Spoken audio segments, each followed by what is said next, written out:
I'm Grace Adam and this is my colleague Joshua White, and this week we're going to be reviewing Richard Serra at Gagosian Gallery, Britannia Street, London. The exhibition runs until the 4th of March and consists of 4 sculptural pieces. These pieces are made using cast steel, kind of industrial grade steel, and you can see a kind of rusty crust, the expression of their manufacture on the surface and skin of these very large monumental sculptures. And the first room exhibits a piece called Ramble, comprising many slabs of steel of varying heights and dimensions. Some are more horizontal, some are more vertical, and it plays with your eye line, doesn't it, depending on your physical height. And as you move through the space, it's almost like a kind of a maze or an obstacle course.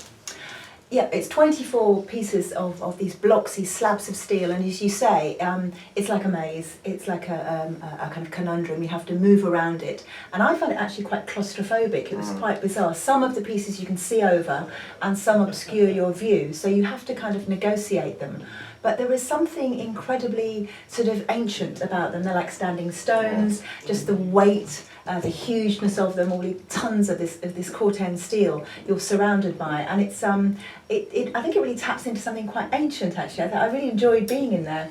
It was like a landmark in the landscape, a place of pilgrimage or of contemplation in that symbolic sense. But in another important respect, it's very much about your own body. As I said, your dimensions, your proximity to the work, the way in which it makes you conscious of occupying a space and at the same time being blocked and obstructed as you move through the large gallery. I think they are, I mean, as we said, there are 4 rooms, 4 vast pieces of work, I think 240 tonnes of steel in Gagosian Gallery. There's no narrative, obviously each piece has a name, but it's very much down to your physical, visceral, personal response. And I think one of the things that struck me about the work, of course I expected them to be huge and monumental, but the colours are absolutely amazing. They're incredibly subtle, from kind of red to lavender to magenta. Yeah, that's nice. That's a real joy. Serra comes out of this minimalist tradition from the 1960s into the 1970s. There is this sort of absence of anecdote or metaphor. They're very immediate, very factual, these pieces. And in the last gallery is a work called Backdoor Pipeline, which has a kind of geological quality to it.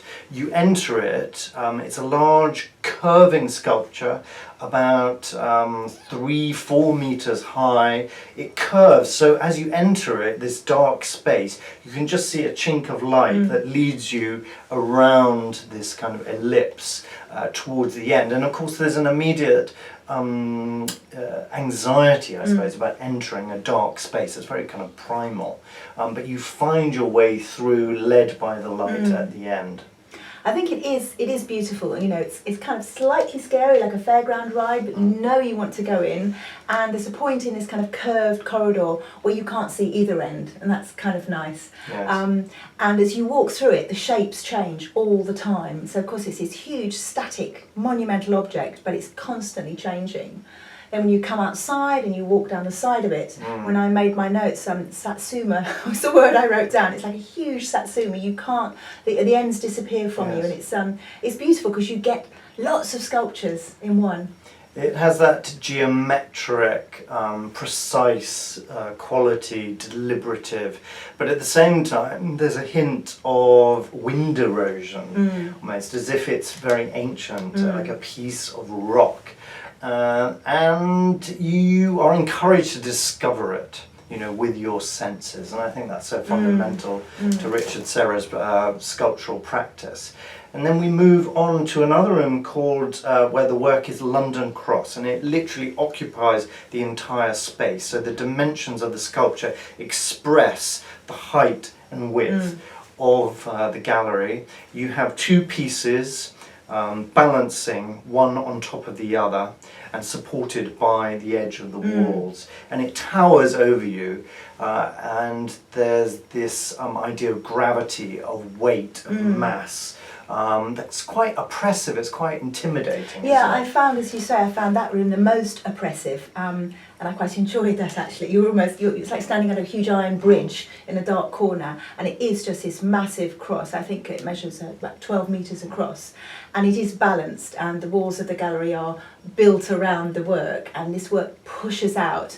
It's very dogmatic, it's quite frightening, and actually when you come out of the room and move towards the entrance to the gallery, if you look back through the doorway, all you can see is grey, which is quite lovely. It fills up the whole space. It's like plains of grey.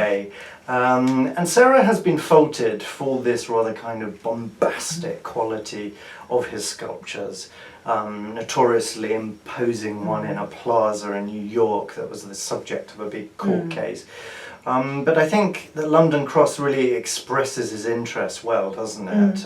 Both that kind of fascination with materials and weight and size and scale, but at the same time that oppressive quality of material itself, and it kind of humbles you, doesn't it? It diminishes us in that space. And I think there's a nice twist to the way in which he kind of almost sort of destroys or voids the gallery white cube space for exhibiting art. You know, this thing is almost like kind of invading the room itself. And then we move to a final sculpture in the last room, which employs two slabs of steel. It's called dead load. Thank you. And it does have an air of mortality. Morbidity. Yeah, this one was quite an interesting one because I think the others you respond to very quickly.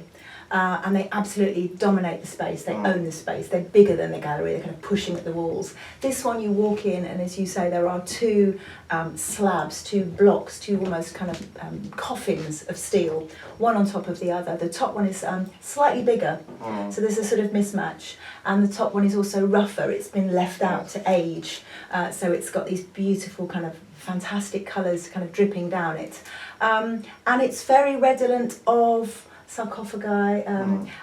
It's an odd height, it's just about eye level, it's the same height as the gallery windows, but you can walk all the way around it, so you negotiate it in a different way to the other rooms. It's much more sort of visual, but like the best sculpture, it has that tactile invitation. It summons you, it demands a kind of contact, but of course but sadly no contact, no.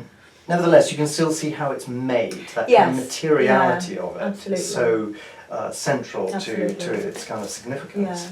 And I take on board the fact that Serra is criticised for being macho, I suppose, for want of a better word, kind of shorthand for these great big dogmatic, dominant pieces of sculpture. No narrative, no nuance, one could argue. But again, I was so struck by this attention to space, to detail, and he says that his primary material is space, not steel, interestingly, and he gets you to spend a lot of time looking and slows you down, and it's nice not to have a narrative sometimes, it's nice to react on a kind of very fundamental level. They have an austere beauty, but there's no subtlety, as you were saying, and so this masculine certainty is confrontational, but at the same time there's something very honest and open about them, and there's a kind of freedom in our relationship to them. So it's a really interesting show. Serra also made a large series of works for the Guggenheim in Bilbao, if you ever visit Bilbao, that are even larger and more extraordinary. But I think for London, for a commercial space, it's a really exciting exhibition, and it runs through till March the 4th, 2015. So we recommend it. Thank you. Thank you for watching the Art Channel this week, and please come back.